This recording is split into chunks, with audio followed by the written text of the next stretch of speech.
जय हिंद दोस्तों, दरोगा अड्डा में आपका स्वागत है। और आज हम घटना चक्र का सीरीज शुरू कर रहे हैं। डे 1 ही है आज।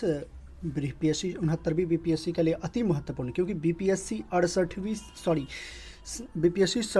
से लेकर इधर 38वीं बीपीएससी से लेकर के 67वीं बीपीएससी तक का बिल्कुल 2023 का अपडेटेड बुक है। सारा प्रीवियस ईयर का क्वेश्चन जो भी होगा उसका हम आज करेंगे। हल प्रश्न पत्र का पूरा अध्ययन करेंगे और उसका रिवीजन करेंगे। एक बार पढ़ा हुआ तो हर किसी का होगा जो भी बीपीएससी का एग्ज़ाम दे रहे हैं। तो चलिए हम शुरू करते हैं। तो पूरे इस क्वेश्चन को आगे बढ़ने से पहले बताते हैं कि अगर आपने इस चैनल को सब्सक्राइब नहीं किया तो सब्सक्राइब कर लें और आगे मिलते हैं फिर। और ये सीरीज़ लगभग 10 दिनों के अंदर ये पूरा ख़त्म करवाया जाएगा। पूरा बुक 10 दिनों के अंदर हम लोग, ये 353 पेज का बुक है और इसको हम 10 दिनों के अंदर पूरा रिवाइज़ करेंगे। तो चलिए हम शुरू करते हैं पहले क्वेश्चन से। भारत में पशुपालन एवं कृषि के प्राचीनतम साक्ष्य कहाँ से प्राप्त हुए? 64वीं बीपीएससी का क्वेश्चन है।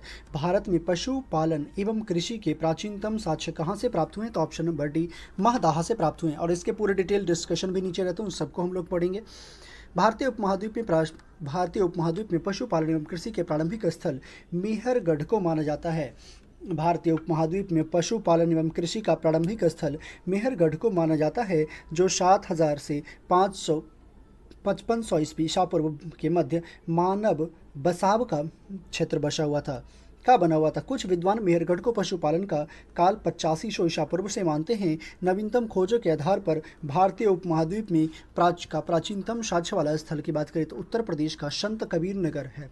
सबसे लेटेस्ट वाला क्या है जो मिला है वो सबसे प्राचीनतम है, संत कबीर नगर स्थित लाहुरा देव है, जहाँ से लगभग 7000 से 9000 ईसा पूर्व मध्य मानव के बसने तथा निश्चित तौर पर 6400 ईसा पूर्व के चावल के साक्ष्य प्राप्त हुए हैं। उल्लेखनीय है कि नवीनतम खोजों के पूर्व भारतीय उपमहाद्वीप का प्राचीनतम कृषि साक्ष्य वाला स्थल मेहरगढ़ पाकिस्तान के बलूचिस्तान में स्थित है। यहाँ से 7000 से 5500 ईसा पूर्व के गेहूं के साक्ष्य मिले हैं।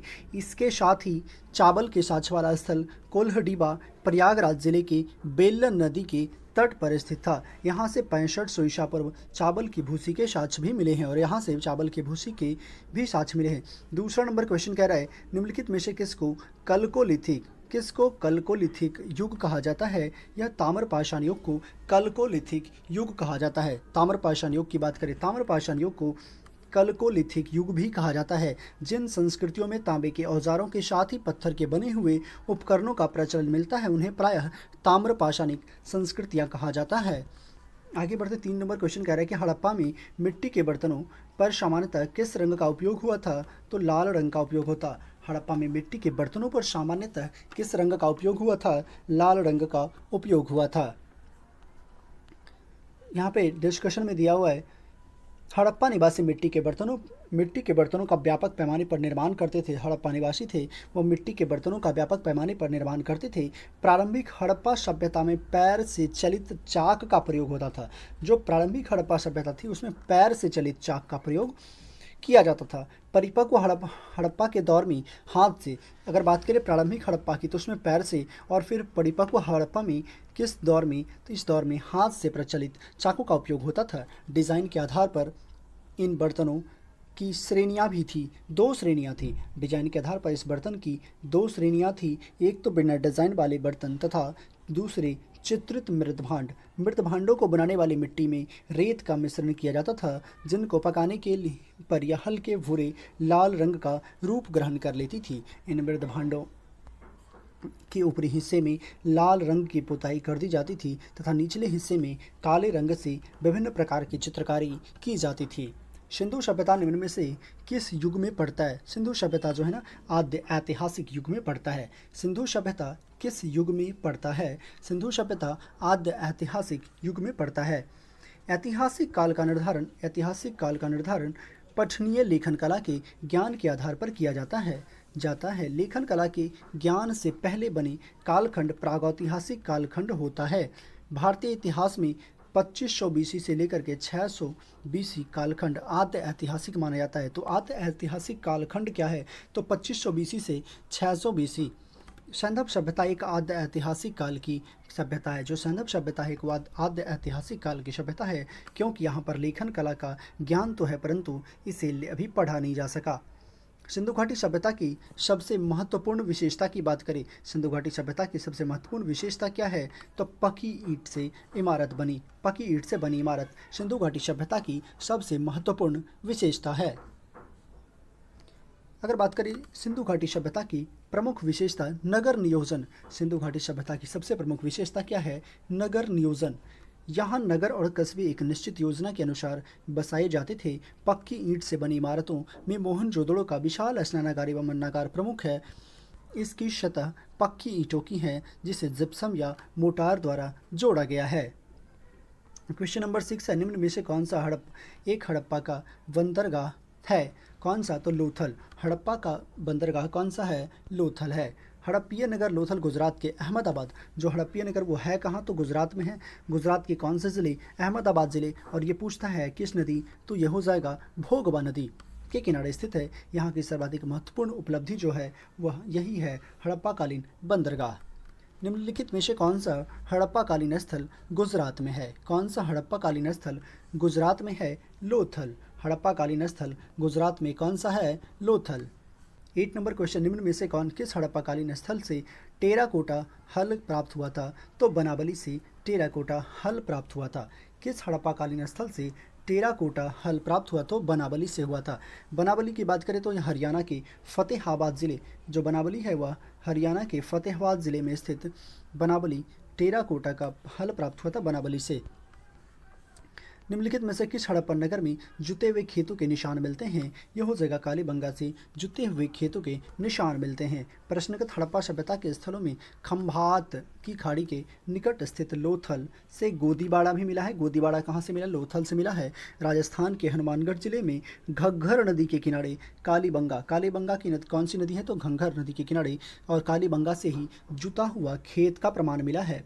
गुजरात के धौलीवीरा से हड़प्पा की लिपि के 10 बड़े आकार वाला एक चिन्ह शिलालेख मिला है, बड़ा। और हरियाणा के फतेहाबाद ज़िले की बात करें, हरियाणा के फतेहाबाद ज़िले में बनावली से पक्की मिट्टी की बनी हुई एक हल प्रतिकृति मिली है। निम्न में से कौन सा हड़प्पा और मोहनजोदड़ो के उत्खनन से संबंधित नहीं थे की बात करें, यह हो जाएगा V.A. Smith, V.A. स्मिथ। वर्ष 1921 की बात करें, वर्ष 1921 में दयाराम साहनी ने हड़प्पा का सर्वेक्षण किया था। कौन, दयाराम साहनी ने सबसे पहले 1921 में उन्होंने सर्वेक्षण किया। और वर्ष 26-27 में, वर्ष 1933-34 में माधव स्वरूप वत्स हड़प्पा के उत्खनन कार्य से संबंधित रहे थे। तो हड़प्पा के उत्खनन कार्य से कौन थे संबंधित, माधव स्वरूप वत्स थे। मोहनजोदड़ो की खोज सर्वप्रथम 1922 में राखलदास बनर्जी ने की थी। और मोहनजोदड़ो की जो खोज है 1922 में राखलदास बनर्जी ने की थी। इनकी पुरातात्विक महत्व की ओर ध्यान आकर्षित किया था। इसके अतिरिक्त कुछ अन्य विद्वान के एन दीक्षित, अर्नेस्ट मैके, ऑरेल स्टिन, ए घोष, जेपी घोष आदि के नाम से भी जाना जाता है। आदि ने भी इस सभ्यता की खोज में महत्वपूर्ण योगदान दिया। अतः स्पष्ट है कि B.A. स्मिथ हड़प्पा सभ्यता की खोज से संबंधित नहीं रहे, बल्कि ये भारतविद की कला और इतिहासकार के रूप में प्रसिद्ध रहे। बोगासगोई का महत्व किस लिए है, बोगासगोई की बात करें, वहाँ पर जो अभिलेख प्राप्त हुए हैं उनमें वैदिक देवी देवताओं का वर्णन मिलता है। बोगासगोई का अभिलेख जो है वहाँ पे वैदिक देवी देवताओं का वर्णन मिलता है। बोगासगोई एशिया माइनर के 14वीं शताब्दी से पूर्व कुछ अभिलेख मिले हैं। इस अभिलेख में ऐसे राजाओं का उल्लेख आया है जिनके नाम आर्यों जैसे थे, जो संधियों के साक्ष्य तथा रक्षा के लिए इंद्र, मित्र, वरुण एवं नाशत्य के देवताओं का आवाहन करते थे। इससे ज्ञात होता है कि वैदिक आर्य ईरान से होकर भारत में आए होंगे। प्रसिद्ध 10 राजाओं का युद्ध किस नदी के किनारे हुआ था, तो यह हुआ था परुष्णी। परुष्णी को वर्तमान में रावी कहते हैं, परुष्णी को वर्तमान में रावी कहते हैं। 10 राज्य युद्ध जो हुआ था, 10 राजाओं का युद्ध जिसे कहा जाता, वह परुष्णी वर्तमान में रावी के तट पर लड़ा गया, जिसमें भरतों के राजा सुदास ने 10 राजाओं के एक संघ को हराया था। भरतों के राजा सुदास जो थे उन्होंने 10 राजाओं के एक संघ को हराया था। इस संघ में आर्यों के प्रमुख जन अनु, दुह, यदु, पुरु, तुर्वसु तथा 5 लघु जनजातियों का समूह सम्मिलित था, जिसके पुरोहित विश्वामित्र थे। ऋग्वेद का कौन सा मंडल पूर्णतः सोम को समर्पित है, ऋग्वेद का कौन सा मंडल पूर्णतः सोम को समर्पित है, तो 9वां मंडल पूर्णतः सोम को समर्पित है। और ऋग्वेद की बात करें तो ऋग्वेद में कुल 10 मंडल हैं। नवम मंडल के सभी 114 मंत्र, नवम मंडल में कितने हैं तो 114 मंत्र सोम को समर्पित है। ऋग्वेद में कुल 10 मंडल है, नवम मंडल के सभी 114 मंत्र सोम को समर्पित है। सोम आर्यों का जो है ना, सोम जो है आर्यों का मुख्य पेय पदार्थ था, जिसे मूजवंत पर्वत से प्राप्त किया जाता था। ये बहुत इंपॉर्टेंट है, मूजवंत पर्वत से सोम को प्राप्त किया जाता था। और ऋग्वेद के 10वें मंडल में चारों वर्णों की उत्पत्ति का उल्लेख है। चारों वर्णों की उत्पत्ति का उल्लेख ऋग्वेद के 10वें मंडल में है। अगर बात करें ऋग्वैदिक संहिता का 9वां मंडल पूर्णतः किसको समर्पित है? सोम और इसके पेय नामाकृत देवता को। सोम और इस पेय पर नामाकृत देवता को। गायत्री मंत्र किस पुस्तक में मिलता है? गायत्री मंत्र की बात करें, ऋग्वेद में मिलता है गायत्री मंत्र। गायत्री मंत्र ऋग्वेद में उल्लिखित है। इसके रचनाकार, गायत्री मंत्र के रचनाकार कौन है? विश्वामित्र हैं। यह मंत्र ऋग्वेद के 3 मंडल में वर्णित है। और गायत्री मंत्र जो है ना, ऋग्वेद के 3 मंडल में वर्णित है। किस भारतीय दर्शन ने परमाणु सिद्धांत का प्रतिपादन किया था? यह किए थे कौन? तो वैशेषिक यानी कि कणाद। वैशेषिक यानी कि कणाद परमाणुवाद के जनक थे। वैशेषिक दर्शन के अनुसार सृष्टि का निर्माण अणु से हुआ है। महर्षि कणाद इसके प्रवर्तक थे। महावीर स्वामी का जन्म कहाँ हुआ था? महावीर स्वामी का जन्म की बात करें तो महावीर स्वामी का जन्म कुंडग्राम में हुआ था। आगे बढ़ते हैं हम लोग। महावीर स्वामी का जन्म कुंडग्राम यानी कुंडलपुर, वैशाली के निकट लगभग 599 ईस्वी में हुआ था। उनकी माता त्रिशला वैशाली के लिच्छवी गणराज्य के प्रमुख चेटक की बहन थी तथा पिता सिद्धार्थ यात्रिक कुल क्षत्रियों के संघ के प्रधान थे। उनके बड़े भाई नंदीवर्धन थे। कुछ प्राचीन संस्करण की एनसीईआरटी जो पुस्तक है ना, वह बताती है कि महावीर स्वामी का जन्म 540 ईसा पूर्व से उद्धत हुआ। इसी आधार पर अन्य प्रकाशकों ने भी यही जन्मतिथि अपने पुस्तक में अंकित कर दिया, जिससे भ्रम की स्थिति उत्पन्न हो गई। महावीर का सही जन्मतिथि 599 ईसा पूर्व ही उचित है, क्योंकि महावीर स्वामी महात्मा बुद्ध के पहले के काल के हैं और महात्मा बुद्ध का जन्म 563 ईस्वी पूर्व है। एनसीईआरटी के नवीन संस्करणों में अब महावीर स्वामी का जन्म 599 ईस्वी पूर्व प्रकाशित हो चुका है। महावीर जैन की मृत्यु निम्नलिखित में से किस नगर में हुई थी? पावापुरी में हुई थी। महावीर स्वामी का जन्म 599 ईसा पूर्व वैशाली के निकट कुंडग्राम में हुआ था। उनके पिता सिद्धार्थ यातक क्षत्रिय के संघ के प्रधान थे। वज्जी संघ का एक प्रमुख सदस्य 527 ईस्वी पूर्व 72 वर्ष की आयु में राजगृह के समीप स्थित पावापुरी नामक स्थान पर उन्होंने शरीर का त्याग कर दिया। भगवान महावीर का प्रथम शिष्य कौन था? भगवान महावीर का प्रथम शिष्य जमाली, जो उनका दामाद भी था। भगवान महावीर का जन्म क्षत्रिय वंश में सिद्धार्थ के यहाँ 599 ईसा पूर्व में हुआ था। उनकी पत्नी यशोदा, उसने प्रियदर्शना नामक एक पुत्री उत्पन्न हुई थी। उस पुत्री का विवाह जमाली के साथ क्षत्रिय से हुआ, जो बाद में महावीर स्वामी का अनुयायी बन गया। उनका प्रथम शिष्य भी था। जमाली ने बाद में महावीर का विरोध किया और बहुरतवाद नामक एक संप्रदाय की शुरुआत की थी। तो बहुरतवाद नामक संप्रदाय की शुरुआत किसने की थी? जमाली ने किया था, अपनी महावीर का विरोध करके। 11 अन्य प्रधान शिष्य जिन्हें गंधर कहा जाता है निम्न प्रकार थे। इंद्रभूति, अग्निभूति, वायुभूति तीनों भाई थे और आर्यवक्त, सुधर्मन, मंडिक पुत्र, मौर्यपुत्र, अकंपित, अचल, मैत्रेयी तथा प्रभाष। कौन सा सबसे पूर्वकालिक जैन ग्रंथ कहलाता है? तो 14 पूर्व सबसे पूर्वकालिक जैन ग्रंथ कहलाता है। 14 पूर्व प्राचीन जैन ग्रंथ है। 14 पूर्व प्राचीनतम जैन ग्रंथ है। अंतिम नंद राजा के समय में शंभूत विजय भद्रबाहु संघ के अध्यक्ष थे। तब से ही ये महावीर द्वारा 14 पूर्वों के विषय में जानने वाले अंतिम व्यक्ति थे और 12 अंग जैन सिद्धांतों का संकलन प्रथम जैन सभा में किया गया था। महात्मा बुद्ध ने अपना पहला धर्म चक्र प्रवर्तन किस स्थान पर दिया था? तो सारनाथ में दिया था। सारनाथ में पहला धर्म चक्र प्रवर्तन दिया था। आगे बढ़ते हैं। 6 वर्षों की साधना यानी कि 6 वर्षों की कठिन साधना के बाद पश्चात 35 वर्ष की आयु में अवस्था में बैसाख पूर्णिमा की रात्रि एक पीपल वृक्ष के नीचे गौतम बुद्ध ने को ज्ञान प्राप्त हुआ। ज्ञान प्राप्ति के बाद वह बुद्ध कहलाए और ज्ञान प्राप्ति के पश्चात गौतम बुद्ध ने अपने मत का प्रचार किया। उरुग्वेला से वे सबसे पहले ऋषि पत्तनम गए, जो इसे हम वर्तमान में सारनाथ कहते हैं। सारनाथ आए। यहाँ उन्होंने 5 ब्राह्मणों सन्यासियों को उपदेश दिया और इस प्रथम उपदेश को धर्म चक्र प्रवर्तन कहा गया। यह उपदेश दुख के कारण दुख का अंत, उनके समाधानों से संबंधित इसे 4 आर्य सत्य भी कहते हैं। बुद्ध का महापरिनिर्वाण कहाँ हुआ था? कुशीनगर में हुआ था। बुद्ध का महापरिनिर्वाण कुशीनगर में हुआ था। महात्मा बुद्ध ने अपना पहला उपदेश सारनाथ में दिया। महात्मा बुद्ध ने अपना पहला उपदेश सारनाथ में दिया। उसके पश्चात वे बौद्ध धर्म के प्रचार के लिए कपिलवस्तु गए, राजगृह, वैशाली, कौशल राज्य गए। सबसे अधिक बौद्ध धर्म का प्रचार कौशल राज्य में हुआ था। अगर बात करें तो सबसे अधिक बौद्ध धर्म का प्रचार महात्मा बुद्ध कौशल राज्य में किए थे। कौशल नरेश प्रसेनजीत ने भी अपने परिवार के साथ बुद्ध की शिष्यता ग्रहण की थी और अपना प्रचार करते हुए वे मल्लों की राजधानी पावा पहुँचे। यहाँ वे चुंद नामक लोहार की अमर वाटिका में ठहरे। उसने बुद्ध को शुकर मद्दब खाने को दिया था। शुकर मीप भी कहते हैं। इन्हीं से रक्तिसार हो गया और भयानक पीड़ा हुई और वेदना के बाद वे कुशीनगर, जिसे हम कहते हैं वर्तमान में मल्ल की राजधानी थी, वहाँ 483 ईसा पूर्व 80 वर्ष की अवस्था में उन्होंने अपना शरीर त्याग दिया और बौद्ध ग्रंथों में से महापरिनिर्वाण कहा जाता है। त्रिपिटक किसकी धार्मिक पुस्तक है? त्रिपिटक बौद्ध धर्म की धार्मिक पुस्तक है। त्रिपिटक बौद्ध धर्म में सर्वाधिक महत्वपूर्ण है। बुद्ध की मृत्यु के बाद उनकी शिक्षाओं को संकलित कर 3 भागों में बांटा गया। इन्हीं को त्रिपिटक कहते हैं।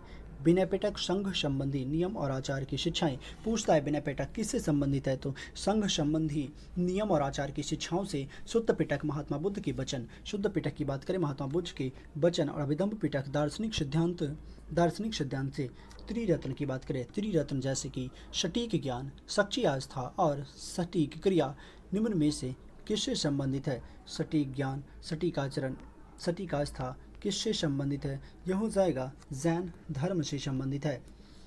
जैन धर्म में मोक्ष के लिए 3 साधन आवश्यक बताए गए हैं: सम्यक दर्शन, सम्यक चरित्र और सम्यक ज्ञान। सम्यक ज्ञान, इन तीनों को जैन धर्म में त्रिरत्न कहा की संज्ञा दी गई है। कौन सी बात बौद्ध धर्म जैन धर्म दोनों में समान नहीं है? तो आत्मदहन दोनों में समान नहीं है। गौतम बुद्ध ने मार्ग का उपदेश दिया। वे मोक्ष के लिए कठोर साधना व कायक क्लेश में विश्वास नहीं करते थे। इसके विपरीत महावीर स्वामी ने मोक्ष प्राप्ति के लिए घोर तपस्या, शरीर के त्याग को आवश्यक बताया। बोधगया में बोधि वृक्ष अपने किस पीढ़ी का है? बोधगया में जो बोधि वृक्ष है, बोधगया में बोधि वृक्ष अपने वंश की पंचम पीढ़ी का है। महाबोधि मंदिर स्थित वर्तमान बोधि वृक्ष वह नहीं है जिसके नीचे बैठकर महात्मा बुद्ध ने ज्ञान प्राप्त किया था। हेन सांग के अनुसार उस मूल वृक्ष को 7वीं शताब्दी के सम्राट सासांक ने नष्ट कर दिया। इसके बाद उस स्थान पर 2 और वृक्ष रोपित हुए और नष्ट हुए। वर्तमान वृक्ष को हम देख रहे हैं, यह पंचम पीढ़ी का वृक्ष है जिसे अलेक्जेंडर कनिंघम ने लगवाया था। यह वृक्ष पूरी तरह संरक्षित है। इसमें केवल इससे गिरी हुई पत्तियों को ही छूने व उठाने का अधिकार है तथा एक अन्य तथ्य के अनुसार यह वृक्ष क्रमशः 2 बार सम्राट अशोक और 2 बार पुष्यमित्र शुंग और 1 बार पूर्णवर्मा तथा अंत में कनिंघम द्वारा लगवाया गया। यह 6ठी पीढ़ी का वृक्ष है। बिहार सरकार के पर्यटन विभाग की वेबसाइट पर इसे 5वीं पीढ़ी का बताएगा और इसलिए आंसर लोक सेवा आयोग 5वीं पीढ़ी का, और इसे लोक सेवा आयोग ने क्या किया था? मूल्यांकन से बाहर कर दिया था। बराबर की गुफाओं का उपयोग किसके आश्रय के रूप में किया गया? तो यह हो जाएगा आजीविकों के आश्रय के रूप में बराबर की गुफाओं का प्रयोग किया गया। मौर्य युग में पर्वत गुफाओं को काटकर निवास स्थान बनाने की कला का पूर्ण विकास हुआ। अशोक तथा उसके पौत्र दशरथ के समय बराबर और नागार्जुन पहाड़ियों को काटकर आजीविकों के लिए आवास बनाए गए थे। अशोक के समय बराबर पहाड़ी की गुफाओं में सुदामा की गुफा, कर्ण चौपड़ नामक गुफा सर्वप्रसिद्ध थी। आजीवक संप्रदाय के संस्थापक कौन थे? मक्खलीपुत्र गोशाल प्रारंभ में ब्रह्म महावीर के शिष्य थे, किंतु मतभेद के चलते इन्होंने महावीर की शिष्यता त्याग कर आजीवक नामक स्वतंत्र संप्रदाय की स्थापना की, जिसका मत नियतिवाद कहा, जिसके अनुसार संसार की प्रत्येक वस्तु भाग्य द्वारा पूर्व नियंत्रित होता एवं संचालित होता है।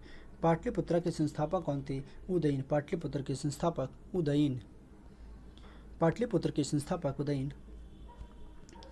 पाटलिपुत्र की स्थापना अजातशत्रु के उत्तराधिकारी उदयन ने गंगा और सोन नदी के संगम पर एक किला बनवाकर की थी। इसने मगध सम्राट की राजधानी राजगृह से पाटलिपुत्र स्थानांतरित की।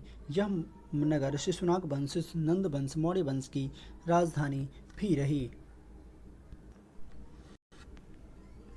किस शासक के द्वारा सर्वप्रथम पाटलिपुत्र की राजधानी पाटलिपुत्र को राजधानी के रूप में चयन किया गया? किस शासक को सर्वप्रथम पाटलिपुत्र को राजधानी के रूप में चयन किया गया? उदयन।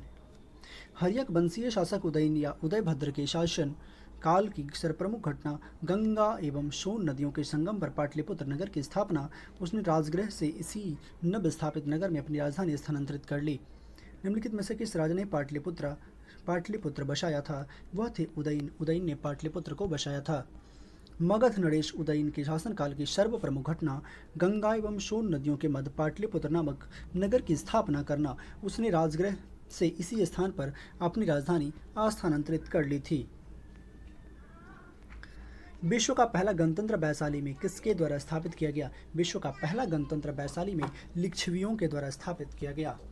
आगे बढ़ते हम लोग। वैशाली के लिच्छवियों ने विश्व का पहला गणतंत्र स्थापित किया था। वैशाली बुद्ध काल का सबसे बड़ा और इच्छा शक्तिशाली गणराज्य था। लिच्छवी बज्जी संघ के में सर्व प्रमुख थे। मगध की प्रारंभिक राजधानी कौन सी थी? राजगृह या गिरिब्रज मगध की प्रारंभिक राजधानी थी। पुराणों के अनुसार मगध पर शासन करने वाला पहला राजवंश बृहदत्त वंश था। इस वंश के सबसे पहले राजा बृहदत्त का पुत्र जरासंध था, जिसने राजगृह गिरिब्रज को अपनी राजधानी बनाया। बौद्ध ग्रंथों के अनुसार मगध पर प्रथम प्रतापी शासक बिंबिसार था। यह हर्यक वंश से संबंधित, इसकी मृत्यु 492 ईसा पूर्व में हुई थी। हर्यक वंश से संबंधित और इसकी मृत्यु भी है 492 ईसा पूर्व में हुई थी। इसके पश्चात अजातशत्रु मगध का शासक हुआ। राजा शत्रु के पुत्र उदयन ने अपनी राजधानी राजगृह से पाटलिपुत्र स्थानांतरित कर ली। अजातशत्रु के वंश का नाम बताएं तो अजातशत्रु के वंश का नाम हर्यक वंश था।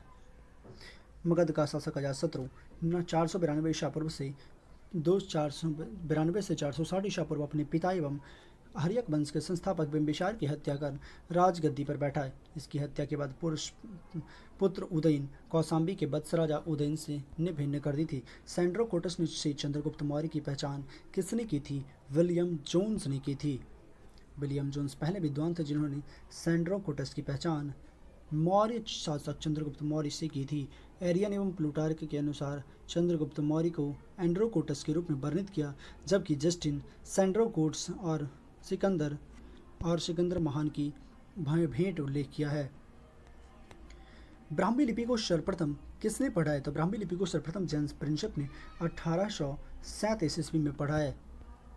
सर्वप्रथम 1837 ईस्वी में जेम्स प्रिंसेप नामक अंग्रेज विद्वान ने अशोक के लेखों ब्राह्मी लिपि का उद्वाचन किया, किंतु उनके लेखों के देवनाम प्रिय की पहचान सिंघल के राजा तिस्से ने कर डाली। कालांतर में यह तथ्य प्रकाश में आया कि सिंघली अनुसूर्तियों दीपवंश महावंश में यह उपाधि अशोक के लिए प्रयुक्त की गई। अंततः 1915 में मास्की यानी कि कर्नाटक से प्राप्त लेख में अशोक का नाम पढ़ लिया गया। मेगास्थनीज की पुस्तक का नाम क्या है? तो मेगास्थनीज की पुस्तक का नाम इंडिका है। मेगास्थनीज की पुस्तक का नाम इंडिका है। चंद्रगुप्त मौर्य का समकालीन शासक। चंद्रगुप्त मौर्य सिकंदर का समकालीन शासक था। सिकंदर के समकालीन विदेशी लेखक निर्याकस, अनेसिक्रिटस, अरिस्तोबुलस तथा मेगास्थनीज थे। सिकंदर के जो समकालीन शासक थे, लेखक थे विदेशी लेखक निर्याकस, अनेसिक्रिटस, अरिस्तोबुलस और मेगास्थनीज, जिसके विवरण चंद्रगुप्त मौर्य के विषय में सूचनाएं देते हैं। विदेशी स्थानिक लेखकों में मेगास्थनीज का नाम सर्वाधिक महत्वपूर्ण है, जिसकी पुस्तक इंडिका मौर्य इतिहास की प्रमुख पुस्तक है। इंडिका का लेखक कौन है? इंडिका का लेखक कौन है? मेगास्थनीज इंडिका का लेखक है। मेगास्थनीज के अनुसार इंडिका में पाटलिपुत्रा नगर का प्रशासन का वर्णन मिलता है। इसके अनुसार पाटलिपुत्र नगर का प्रशासन 30 सदस्यों के विभिन्न समितियों का द्वारा होता है।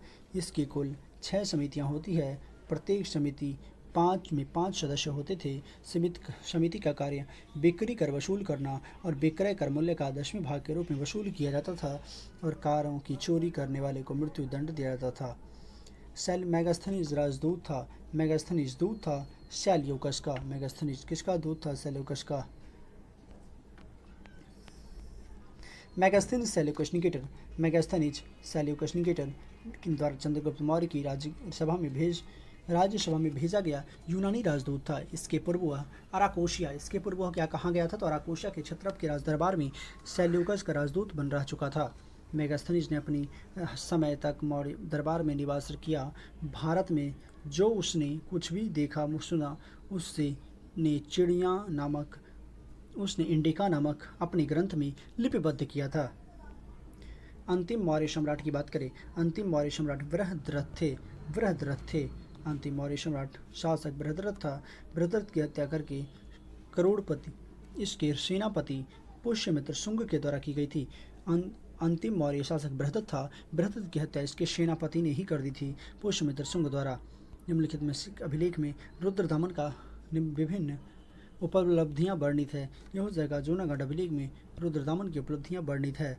गुजरात के जूनागढ़ में के रुद्रदमन का एक अभिलेख प्राप्त हुआ, जिस शिला पर उत्कीर्ण है उसी पर अशोक के 14 प्रज्ञापनों, एक अति स्कंदगुप्त एक प्रति तथा स्कंदगुप्त के 2 लेख भी खुदे हुए हैं। यह विशुद्ध संस्कृत भाषा और ब्राह्मी लिपि के लिए लिखा गया है। इसमें रुद्रदामन की वंशावली, विजयों, शासनों व्यक्तिगत अति सुंदर प्रकाश डाला गया है। यह अभिलेख तब तक प्राप्त संस्कृत अभिलेख में सर्वाधिक प्राचीन है। निम्नलिखित राजाओं में से किसका जैन धर्म के प्रति झुकाव था? किसका जैन धर्म के प्रति ज़्यादा झुकाव था? वह जगह खारवेल। कलिंग का चेदी वंशीय शासक, कलिंग का चेदी वंशीय शासक खारवेल प्राचीन भारतीय इतिहास के महानतम सम्राटों में से एक था। उड़ीसा राज्य के भुवनेश्वर से उड़ीसा राज्य में उड़ीसा यानी ओडिशा प्रांत के भुवनेश्वर से 3 मील की दूरी पर स्थित उदयगिरी की पहाड़ी में हाथी गुम्फा में एक बिना तिथि का लेख प्राप्त हुआ है। यह अभिलेख खारवेल का इतिहास जानने में महत्वपूर्ण स्रोत बनेगा। कलिंग नरेश खारवेल का संबंध था। कलिंग नरेश खारवेल का संबंध था। उपयुक्त में से यहाँ पे ऑप्शन नंबर ये हो जाएगा। क्यों? कलिंग के चेदी वंश का शासक राजवंश संस्थापक का महादेव वाहन नामक व्यक्ति था। अंततः इस वाहन का वंश का नाम महामेघवाहन वंश भी पड़ गया और इस वंश का सर्वाधिक शक्तिशाली शासक कौन हुआ था? खारवेल। खारवेल के इतिहास का समय इतिहास अध्ययन का एकमात्र साधन हाथी गुम्फा अभिलेख है। प्राचीन काल में नेपोलियन कहा जाता है किसे? समुद्रगुप्त को। प्राचीन काल में समुद्रियन इतिहासकार विंसेंट स्मिथ ने अपनी रचना अर्ली हिस्ट्री, अपनी जो रचना उसकी है वह अर्ली हिस्ट्री इंडिया में समुद्रगुप्त की वीरता एवं विजयों पर मुक्त होकर उसने भारत का नेपोलियन की संज्ञा दी। समुद्रगुप्त की विजयों का वर्णन प्रयाग प्रशस्ति में मिलता है। इसके लेखक कौन है? हरिसेन है। गुप्त सम्राट जिसने हुनों को पराजित किया था वह था स्कंदगुप्त। हुनों पर पहला भारतीय आक्रमण सम्राट स्कंदगुप्त के शासनकाल में हुआ था और स्कंदगुप्त के हाथों में वे बुरी तरह से परास्त हुए। यूएस राय के अनुसार यह हुन आक्रमण का नेता खुशनी बाज था। यह आक्रमण एक धावा मात्र रहा और देश के ऊपर इसका कोई तात्कालिक प्रभाव नहीं पड़ा, किंतु परोक्ष रूप से इस गुप्त साम्राज्य के पतन की गति तेज हो गई। किस प्रकार की भूमि को अपराहत कहा जाता है? किस प्रकार की भूमि को अपराहत कहा जाता है? हो जाएगा बिना जोती हुई जंगली भूमि। बिना जोती हुई जंगली भूमि। आगे बढ़ते हैं। बिना जोती हुई जंगली भूमि जिस पर खेती न की गई हो अपराहत भूमि कहलाती है। गुप्तकालीन राजस्व व्यवस्था का एक टर्म है। चीनी यात्री संजुगन भारत की यात्रा पर आया था। कब आया था? तो 515 से 520 ईस्वी पूर्व चीनी यात्री सुंगयुन आया था भारत की यात्रा पर। चीनी यात्री सुंगयुन 518 में भारत आया था। उसने अपने 3 वर्षों की बौद्ध यात्रा की प्राप्तियां एकत्रित की थी। हर्षवर्धन के शासनकाल में किसी चीनी यात्री ने भारत की यात्रा की थी। कब? फेन सांग के साथ। हर्षवर्धन के समय की सबसे प्रमुख घटना यात्री हेन सांग। हौ से हर्षवर्धन भी है और हौ से फेन सांग भी है। भारत आगमन उसके उत्कृष्ट अभिलाषा महात्मा बुद्ध की चरण चिन्हों द्वारा पवित्र किए गए स्थानों को देखने व पवित्र बौद्ध ग्रंथों का अध्ययन करने की है। उन दिनों भारत में सुलभ थे। इस उद्देश्य की पूर्ति हेतु तांग शासकों की राजधानी चंगन से भारतवर्ष के लिए 629 में प्रस्थान किया। अपनी भारत यात्रा के ऊपर उन्होंने ग्रंथ लिखा सी जूकी। कल्हन की पुस्तक का क्या नाम है? राज तरंगनी। कल्हन ने राज तरंगनी में कश्मीर के इतिहास लिखा है। इस ग्रंथ की रचना कल्हन ने जयसिंह के शासनकाल में पूर्ण किया। चंद्रगुप्त मौर्य के प्रधानमंत्री चाणक्य ने राजनीति शास्त्र का प्रसिद्ध ग्रंथ अर्थशास्त्र की रचना की। ओदंतपुर शिक्षा केंद्र में देश में से किस राज्य में स्थित है? उदंतपुर यह कहाँ पे? तो बिहार में स्थित है। और ये आज के वीडियो का लास्ट क्वेश्चन है। 50-50 क्वेश्चन करके फिर एक वीडियो, मतलब एक दिन में 2 वीडियो आएंगे कुल टोटल। इसका हम देख लेते हैं डिस्कशन। उदंतपुर जिसे उदानपुर भी कहा जाता है प्राचीन काल में एक प्रमुख शिक्षा का केंद्र था, बिहार राज्य में अवस्थित था। इसकी स्थापना पाल वंश के शासक गोपाल ने की थी। तो ये वीडियो को आज हम यहीं पे एंड करेंगे, क्योंकि वीडियो बहुत ही ज़्यादा लंबा हो जाएगा नहीं तो। और आप लोग अगर इस चैनल को सब्सक्राइब नहीं किया तो सब्सक्राइब कर लें। और ये बीपीएससी के लिए बहुत ही ज़्यादा हेल्पफुल होगी, क्योंकि ये प्रीवियस ईयर क्वेश्चन और बीपीएससी ना कि बिल्कुल दरोगा के लिए, क्योंकि बीपीएससी का पूछा हुआ क्वेश्चन दरोगा में पूछा जाता है। चलिए ठीक है, धन्यवाद। मिलते हैं। अगर आपने चैनल को सब्सक्राइब नहीं किया तो सब्सक्राइब कर दें और अपने दोस्तों में शेयर ज़रूर कर दें। मिलते हैं फिर इसके नेक्स्ट पार्ट में। चलिए धन्यवाद।